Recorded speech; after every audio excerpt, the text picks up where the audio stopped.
हिंदी ज्ञान मंत्र में आप सभी का स्वागत है। मैं सोनी मिश्रा आज आपके सामने क्या लेके आई हूँ, बहुत ही अच्छा सा विषय लेके आई हूँ जिसका नाम है मात्राएं और शब्द।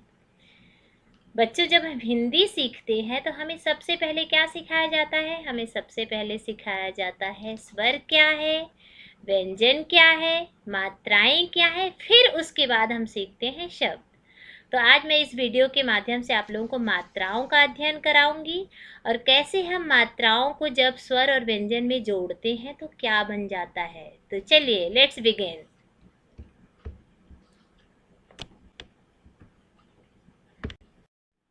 वर्ण जो होता है, वर्ण हम किसे कहते हैं? तो बच्चों ध्यान दीजिए, वर्ण को इंग्लिश में हम कहते हैं साउंड, ध्वनि। देखो, वर्ण का एक और भी नाम होता है जिसको हम ध्वनि कह सकते हैं। तो यहाँ पे आप लोगों को वर्ण दो भागों में हम बांटते हैं। वर्ण के दो प्रकार होते हैं। आप लोग ध्यान से देखिए इस चित्र को, कैसे हमें बताया गया कि वर्ण के दो प्रकार होते हैं। वर्ण को दो भागों में विभाजित किया गया है, पहला स्वर और दूसरा व्यंजन। स्वर क्या होते हैं, व्यंजन क्या होते हैं और वर्ण क्या होता है? तो ध्यान दीजिए बच्चों, वर्ण जो होता है वह ध्वनि होती है, आवाज होती है, साउंड होती है। और वो साउंड स्वर का भी हो सकता है, व्यंजन का भी हो सकता है। तो जो स्वर होता है, स्वर किसे कहते हैं? वर्ण के जब दो भागों में हम बांट देते हैं तो सबसे पहला जो भाग होता है उसे हम स्वर कहते हैं। तो अभी हम स्वर के कौन कौन से लेटर होते हैं, कौन कौन सा अध्ययन हम करते हैं बेटा। जब हमें हिंदी सिखाई जाती है तो सबसे पहले हमें क्या सिखाया जाता है? हमें स्वर सिखाया जाता है। तो चलिए हम लोग देखते हैं कि स्वर के कौन से लेटर होते हैं, कौन से अक्षर होते हैं और उसकी कौन सी मात्राएं होती हैं, उन मात्राओं को कैसे लिखते हैं आगे हम देखते हैं। पहला लेटर होता है बच्चों, स्वर का जो पहला वर्ण होता है उसे हम कहते हैं अ।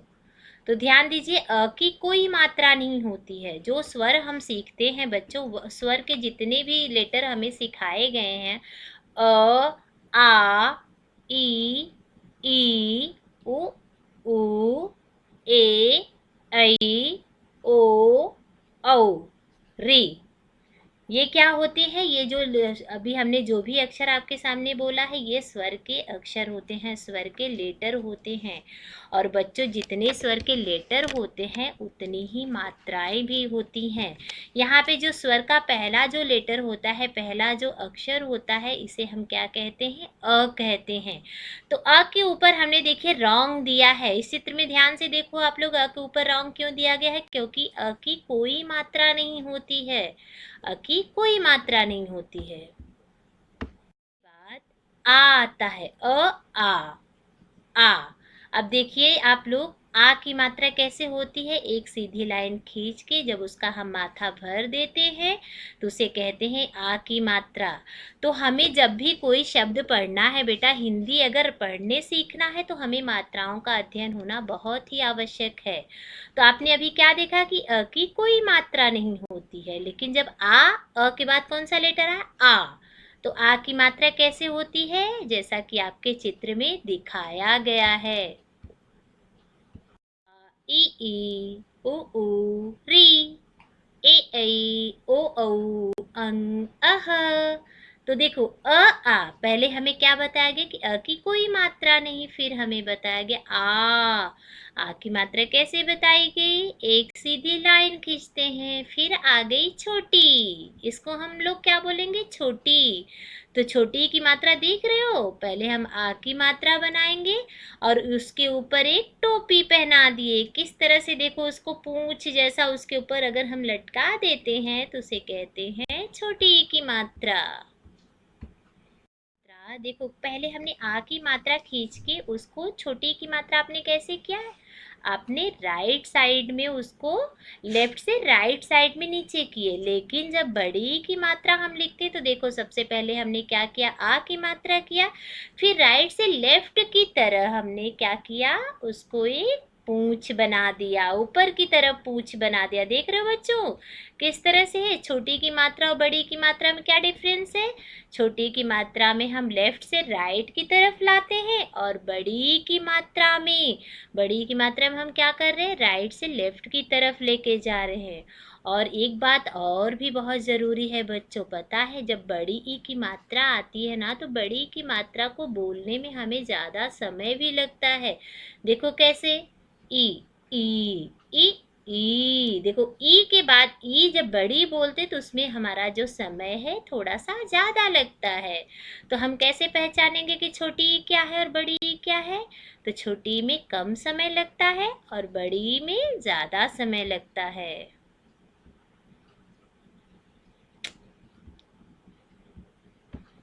की मात्रा के बाद हमारे पास आता है ऊ की मात्रा, ऊ ऊ।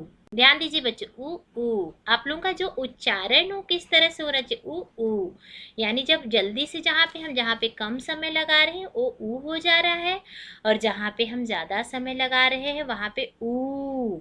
देखिए आप लोग, अगर छोटा ऊ है तो यू सिर्फ होगा, लेकिन जब बड़ा ऊ होता है तो डबल ऊ हो जाता है बच्चों। इंग्लिश में जब हमें ऊ में डिफरेंस जानना है तो बड़ा ऊ में डबल ऊ और छोटा ऊ में यू। तो आप लोग ध्यान दीजिए किस तरह से यू लिखते हैं। आप इस चित्र को ध्यान से देखोगे और आपका इसको अभ्यास करना है। हमारे पास बड़ा ऊ, देखिए छोटा ऊ को हमने क्या किया, लेफ्ट साइड लेके गए, लेकिन जब बड़ा ऊ आ गया तो फिर से ये राइट साइड की तरफ मुड़ गया। ध्यान दो बच्चों, लेफ्ट साइड राइट साइड यानी दाहिनी तरफ और बाईं तरफ। जब छोटा हो रहा है तो उसको बाईं तरफ से कर रहे हैं, और जब बड़ा हो रहा है तो उसको राइट दाहिनी तरफ से कर रहे हैं। री, मराठी में इसे हम रू कहते हैं और इसे हिंदी में क्या कहते हैं, री की मात्रा। री की मात्रा ध्यान से देखिए आप लोग, री से ऋषि, री से क्या होता है, ऋषि, री से ऋषभ। री, रू और री में अंतर है बच्चों। कभी कभी हम मराठी में जो रू पढ़ते हैं वो रू हिंदी में नहीं होता है, बल्कि हिंदी में क्या होता है, री होता है। तो री की मात्रा आप लोग देख लीजिए कि री की मात्रा कैसे लिखते हैं, री से ऋषि, री से ऋषभ। इस तरह से हम री की मात्रा भी सीख। अब आ गया अ आ ई उ ऊ री। री के बाद क्या आया, ए। देखो ए आ गया।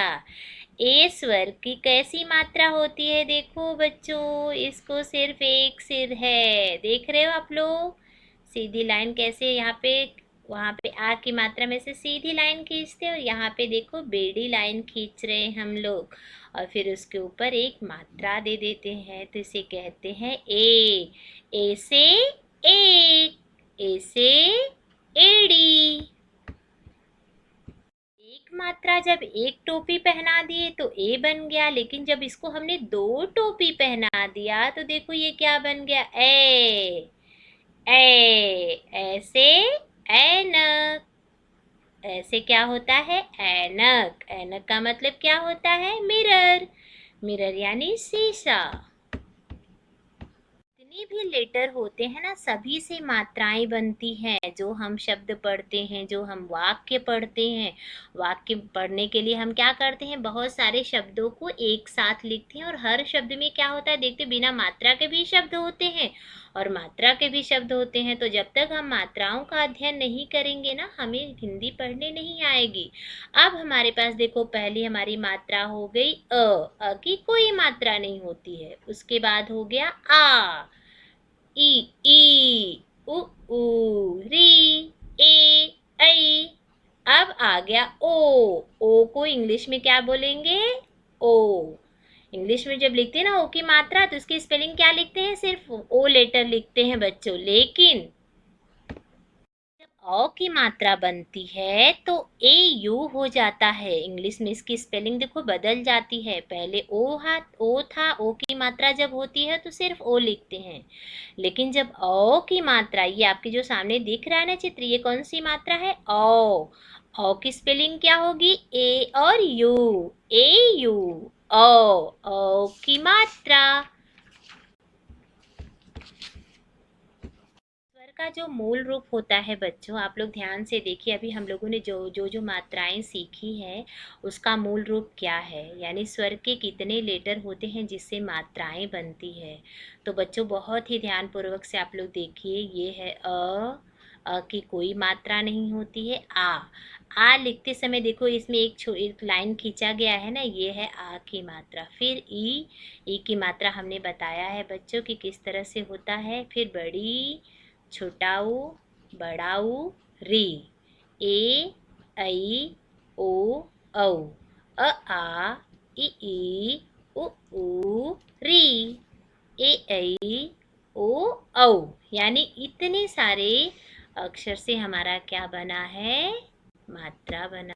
जब हम मात्राओं को व्यंजन में जोड़ते हैं तो देखो कौन सा शब्द बनता है, ध्यान दो बच्चों।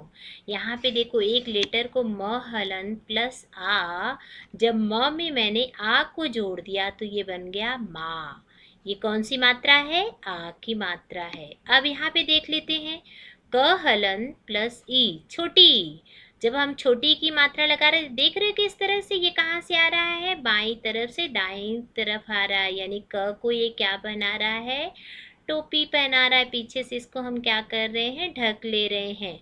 और जब इसको हम आगे से ढकेंगे ना क को, तो ये बन जाएगा बड़ी, लेकिन यहाँ पे छोटी दिया गया इसलिए इसको हमने क्या किया, पीछे कर दिया। फिर स हलन प्लस ओ बन गया सो। प हलन प्लस री, देखो यहाँ पे जब री की मात्रा हम इसमें जोड़ेंगे तो बच्चों किस तरह से री की मात्रा कैसे लिखी जाती है, प्री। देखिए आप लोग, प्री बन गया ये। तरह से हम व्यंजन में जोड़ते हैं बच्चों, तो यहाँ पे ध्यान दीजिए, जब क में हम एक छोटी सी लाइन नीचे खींच देते हैं, इसे हम बोलते हैं क हलंत। यानी जिस लेटर पे भी ये हलंत लगेगा वो लेटर क्या हो जाता है, आधा हो जाता है। और जब हम इसमें ओ की मात्रा जोड़ देते हैं तो ये बन गया को। देख रहे किस तरह से बदल गया, क में हलंत लगा दिए और प्लस ओ कर दिए, ओ की मात्रा को हमने जोड़ दिया यहाँ पे। पहले इसके मूल रूप को हमने जोड़ा, फिर मूल रूप को जब जोड़ दिए तो क्या बन गया, को। फिर उसी तरह से यहाँ पे ग प्लस आ, ग प्लस आ जब हो गया तो ये क्या बन गया, गा। में बच्चों ध्यान पूर्वक आप लोग देखिए, यहाँ पे मैं सभी मात्राएं लेके आई हूँ और स्वर के लेटर्स लेके आई हूँ। स्वर के जितने भी अक्षर हैं यहाँ आपके सामने है, और इन मात्राओं को जोड़ के हम किस तरह से शब्द बना सकते हैं। देखो यहाँ पे अ के सामने हमने रॉन्ग इसलिए दिया है क्योंकि अ की कोई मात्रा नहीं होती है। फिर यहाँ पे आ की मात्रा इस तरह से लिखा जाता है, और म पे जब हमने आ की मात्रा लगा दिया दोनों म पे तो बन गया मामा। यानी माँ प्लस माँ, मामा। फिर छोटी की मात्रा देख लीजिए किस तरह से लिखी, यहाँ पे जितनी भी मात्राएं दी गई आप लोग ध्यान पूर्वक देखिए किस तरह से लिखा जाता है। ई की मात्रा पीछे से होती है, आ की मात्रा आगे से होती है। और फिर देखो ऊ की मात्रा और बड़ा ऊ की मात्रा में क्या डिफरेंस है, यानी जिस पे टाइम ज़्यादा लगता है उसको राइट तरफ हम लोग दाहिनी तरफ मोड़ते हैं, और जहाँ पे कम समय लगता है उसको बाईं तरफ ले जाते हैं। फिर देखिए री की मात्रा, री की मात्रा जब ग पे री की मात्रा लगा दे और ह उसमें जोड़ दिए तो बन गया गृह। ए की मात्रा देखिए आप लोग, केला। ए की मात्रा में पैसा, ए है इसलिए पै, प में ए जोड़ दिए तो पैसा। फिर ओ, मोर, कौवा।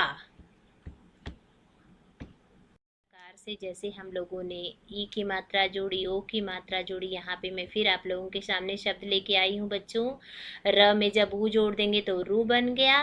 फिर रू से देखो एक नया शब्द बना, रुप, रुपया। रू से कौन कौन से दो शब्द हमारे पास आए, रुप और दूसरा रुपया। फिर र में जब बड़ा ऊ जोड़ दिए तो रू, यहाँ पे ज्यादा टाइम लगेगा तो फिर रूप, रुमाल।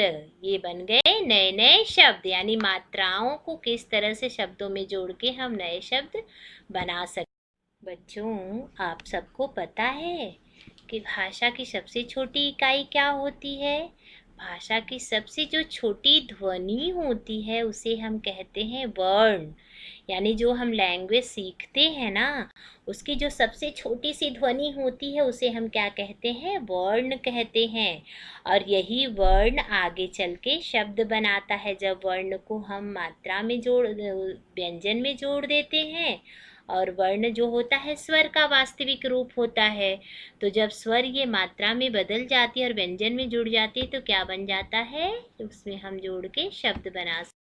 अब देखिए वर्णों के मेल से शब्द बनते, यानी बेटा हमने क्या सीखा, अभी हमने मात्राएं सीखी। वर्ण मतलब होता है ध्वनि, चाहे वर्ण को स्वर के लेटर ले लीजिए चाहे व्यंजन के। व्यंजन में अगर हम स्वर की जो मात्राएं होते हैं उसका जो मूल रूप होता है उसको हम स्वर कहते हैं, और फिर स्वर से क्या बनता है, मात्राएं बनती हैं।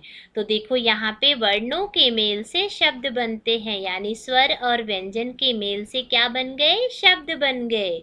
वर्णों के मेल से क्या बना, शब्द बना। रजसु, थीहा, यल को। अभी रजसु में हमने क्या दिया, स पे बड़ाऊ की मात्रा, थीहा में हमने क्या दिया, छोटी की मात्रा, और ह पे आ की मात्रा।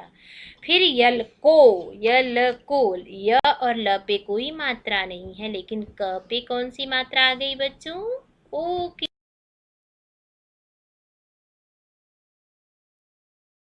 वर्णों के सही और पूरा अर्थ देने वाले मेल से शब्द बनते हैं। बच्चों ध्यान दीजिए, ये जो हमें बताया जा रहा है ये बहुत ही महत्वपूर्ण है।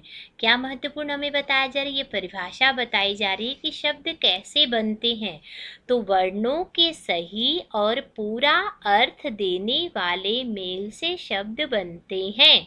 यानी कैसे शब्द बने, अगर हमने स पे सिर्फ ऊ की मात्रा लगा के छोड़ दिया होता तो क्या उसका कोई अर्थ निकलता सु का, नहीं निकलता। लेकिन जब हमने र और ज को जोड़ दिया तो ये बन गया सूरज। फिर देखो हाथी, कोयल, यानी कैसे शब्द बने बेटा, शब्द इस तरह से बने जब हमने वर्णों का सही और पूरा अर्थ से उसको मेल करा दिया तो बन गया शब्द। कितने प्यारे प्यारे चित्र आप लोगों को दिखाई दे रहा है। ये कौन सा चित्र है, ये है कोयल, कोयल, हाथी, सूरज। देख रहे हो आप लोग, हाथी, हाथी का चित्र में लेके आई हूँ। आप लोगों को हाथी बहुत पसंद है ना। कोयल की क्या विशेषता है, कोयल बहुत मीठा बोलती है। और हाथी राजा। फिर हमारे पास आ गया सूरज, सूरज हमें क्या देता है, रोशनी देता है, जिससे हमें बहुत सारा विटामिन भी मिलता है, ताकत भी मिलती है। और पता है बच्चों, ये जो पेड़ दिखाई दे रहे, ये पेड़ का पालन पोषण कौन करता है, अगर सूरज अपना रोशनी ना दे तो क्या पौधा बढ़ सकता है, नहीं बढ़ सकता है। तो हमने क्या यहाँ सीखा, हमने मात्राओं और शब्दों का अध्ययन किया कि क्या होती है मात्राएं और क्या होता है वर्ण और क्या होता है शब्द। यानी आज हमने मात्रा, शब्द, स्वर, व्यंजन सभी का अध्ययन कर लिया। तो मुझे पूरा विश्वास है कि मेरे सभी प्यारे बच्चों को मेरा वीडियो बहुत पसंद आया होगा। और अगर पसंद आया है तो आपको क्या करना है, बेल आइकन दबाना है, सब्सक्राइब करना है और अपने कमेंट भी लिखना है। आपको अपने कमेंट के द्वारा हमें बताना है कि हमारा वीडियो आपको यूजफुल हो रहा है कि नहीं। फिर मिलेंगे बच्चों, बाय बाय, धन्यवाद।